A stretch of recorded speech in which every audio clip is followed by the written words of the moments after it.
পাড় ভাঙছে আড়িয়াল খাঁ নদের ভাঙনে দিশেহারা মাদারীপুরের কালকিনির চর দৌলত খান ইউনিয়নের শতাধিক পরিবার গেল কয়েক বছরে নদের ভাঙনে আশ্রয়হীন হয়ে পড়েছেন তারা। নদী ভাঙন ঠেকাতে উদ্যোগ না থাকায় আতঙ্কে দিন কাটছে স্থানীয়দের। প্রতিনিধি রকিবুজ্জামানের তথ্যচিত্র ডেস্ক রিপোর্ট। আপনার প্রিয় কাপড়ের যত্নে এলো এনজাইম সমৃদ্ধ Arik silver wash detergent powder 500 গ্রাম মাত্র 70 টাকা। প্রিমার্ক। মাদারীপুরের কালকিনিতে আড়িয়াল খাঁ নদীর পানি কমতে শুরু হয়েছে ভয়াবহ নদী ভাঙন।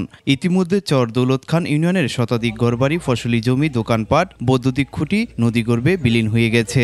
বাড়িঘর হারিয়ে অনেক পরিবার আশ্রয় নিয়েছে রাস্তা বেড়িবাঁধে, কাটাচ্ছেন মানবতর জীবনযাপন। গরু আছে, ছাগল ছিল, বলছেন ঘর সব তলায় গেছে নদীতে। নদী মনে করেন কাছে পড়ছে, এনদে অনেক বাড়ি ঘর ছিল। এখন এই বাড়ি আমরা ভাঙানো ঠেকান চাই, আমরা এখানে থাকতে পারতেছি না। ভুক্তভোগীদের অভিযোগ, প্রশাসনকে বারবার জানালেও কোনো ব্যবস্থা নেওয়া হয়নি। এখানে যেন স্থায়ী একটা বাঁধ নির্মাণ করা হয়, তাহলে অত্র এলাকায় চর দৌলত খাঁর আপামর জনসাধারণ তাদের সঠিকভাবে তারা বসবাস করতে পারবে। উপজেলা প্রশাসন জানিয়েছে ভাঙন রোধে জিওব্যাগ ফেলা হচ্ছে, ক্ষতিগ্রস্ত পরিবারকে দেওয়া হচ্ছে সহায়তা। ক্ষতিগ্রস্তদের দাবি শুধু আশ্বাস নয়, দ্রুত স্থায়ী বাঁধ নির্মাণ করা হোক। মাসুম পারভেজ, 21 টেলিভিশন।